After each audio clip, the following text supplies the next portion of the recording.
Photograph taken by my grandfather, date 8/14/2003. Dear Sir, the included picture was taken by my grandfather in the early 1930s. I scanned the image immediately after he gave it to me last week. I wish to remain anonymous since I don't want anything to do with any research or whatever on this. I know it looks like an alien or a Bigfoot, and I know my grandfather was telling me the truth about him taking this picture. That's why I think it should be in the right hands. You are the only one I'm sending this to, so please respect my privacy and don't contact me about this. Thanks in advance. Yours, name withheld. A bit arsey, but I will look at your photo. Here is the photo of the alleged entity. He chased the entity until he got close enough to take this picture. It was 4 months before the photo was developed because he lived in a remote place. The sender of the email received the picture from his grandfather in 2003, so 70 years from the picture being taken to the grandchild sending it to this website. His grandfather died the day after giving him the photo. The email was sent to ufocasebook.com as a scan of the original photo. So if this is real and all we have is an anonymous guy's word in an email, then that isn't human. That would be the best Halloween costume ever. No, actually, this is. My name is Optimus Prime. I don't know if there are any telltale signs of fakery in the photo, except of course it being an entity, but the whole story just seems suspect to me. Why stay anonymous? Why not give details of exactly where it was taken and tell people who you are so people can actually analyze the original photo? I'm just saying, if I had a photo of an alien, I'm being a little bit more forthcoming. A little bit more forthcoming. Here is an enhanced image of the thing.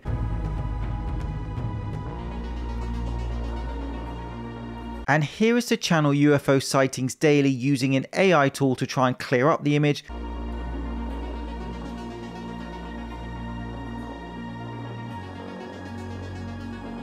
It's a cool picture, but the vague backstory, the anonymous email with a photo to a website, I'm not sold on that one. But this one, which allegedly shows a real alien, freaks me out. Uri Geller, the bloke who bends spoons, was sent a photo from his friend Whitley Strieber of one of the type of beings that Whitley interacts with. I think that statement warrants a quick Wikipedia search. Whitley Strieber is an American writer best known for his horror novels The Wolfen and the Hunger and For Communion, a non-fiction account of his alleged experiences with aliens. Strieber states that he was abducted from his cabin in upstate New York on the evening of December 26, 1985 by non-human beings. He wrote about this experience and related experiences in Communion. And so here is the photo that Whitley Strieber has in his possession of an alien grey. This photo is literally my worst nightmare. Can you imagine looking across the room and seeing that? I'm screaming harder than Dakota Fanning in her prime.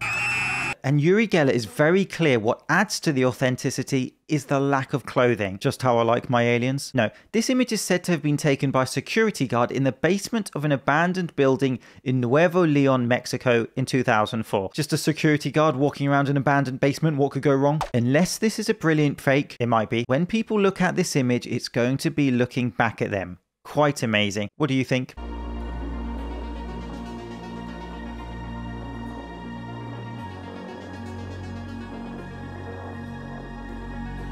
May 10th, 2004, Park Festival, Santiago, Chile. Engineer German Pereira is taking photos of the park, 10 photos to be precise, at 5:40 p.m. It was a cloudy day, approaching evening, and so lighting was poor. His Kodak camera adjusted to low speed, 1/10 sec, whatever that means, and when also using a zoom, unfortunately, it created a blurry photograph. He wasn't happy with the poor quality of the photos, so he stopped taking them. But the next day, when he looked at the photos on his PC, he saw something incredible. A small humanoid-looking creature. Why did the alien cross the road? And here's a close-up. And so it's interesting he never saw it with his eyes, but the camera picked it up. The large bulbous head rules out a kid. German swears it is a real photo and contacted COFAE Chile, a UFO organization in Chile. That man in the photo is Eric Martinez from that organization.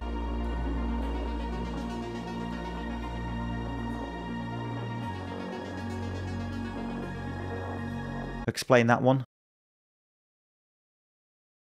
On the morning of December 1st, 1987, policeman Philip Spencer went for a hike in Ilkley Moor, Yorkshire, England. A wet, cold, vast area of wilderness. Philip, which I believe is not his real identity, had heard about strange lights in the area. So armed with a camera, he went to go and have a look. As he approached a small hill, he saw something strange walking along a trail. He took out his camera. This is what he captured.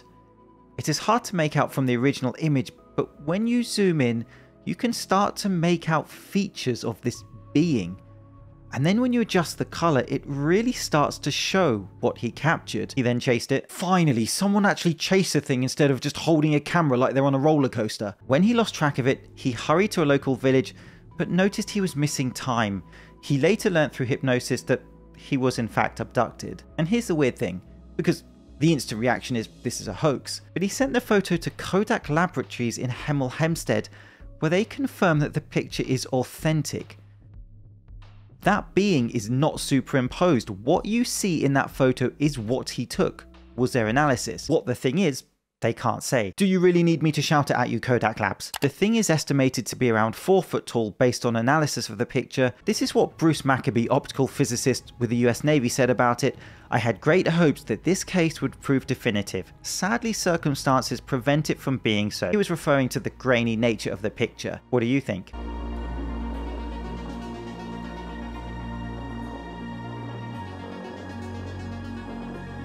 And to end, a Chupacabra is a cryptid that some people believe attacks and drinks the blood of animals. Its name means goat sucker. I've been called worse. It is a legendary creature throughout ancient folklore. You know where this is leading. They were first reported being seen in 1995 in Puerto Rico, but of course there is a lack of real evidence that they exist. Until now, maybe. This video was taken in a desert in Portugal, apparently taken in 2007 but made public in 2016. It is meant to show a being walking away, clearly not human, very long arms and legs. People claim that this is a Chupacabra caught on camera. I don't, but people do. To me, that's just a hilariously bad fake clip that went viral and a lot of people believe is proof of a cryptid. And that's why this is also hard, because so much you see, perhaps most of what you see is just complete nonsense. It's fakes, it's hoaxes. Why people do it, it's up to them. But that doesn't mean everything is. And maybe, just maybe, one of the photos I showed in this video may be real, but we just instantly dismiss it. See you soon.